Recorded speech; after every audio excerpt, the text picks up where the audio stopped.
Hello everyone, আমি আজকে আপনাদের সাথে শুক্রবারের একটা লাঞ্চের মেনু শেয়ার করব। তো সেদিন আমি পোলাও রান্না করেছিলাম আর সাথে নিয়েছিলাম শসা আর কাঁচামরিচ। আর আমি দেশি চিংড়িটা ভুনা করেছিলাম পেঁয়াজ মরিচ দিয়ে, একটু ঝালঝাল করে ভুনা করেছিলাম। যেহেতু দেশি চিংড়ি, এটার ফ্লেভারটাই অন্যরকম, পোলাওর সাথে খুবই ভালো লাগছিল। আর আমি করেছিলাম মুরগির মাংস। মুরগির মাংসটা আমি আলু দিয়ে একটু ঝোলঝোল করে রান্না করেছিলাম।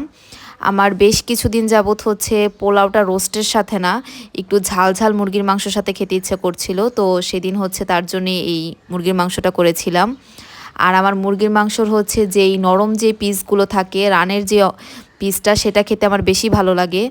তো এর জন্যই এখানে আমি একটু মাংস, কাঁচামরিচ, তারপর শসা, একটু আলু নিয়ে খুব সুন্দর করে লোকমা বানিয়ে খাচ্ছিলাম।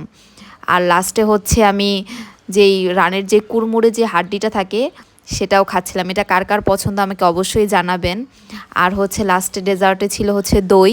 তো এটাই ছিল আমার লাঞ্চ।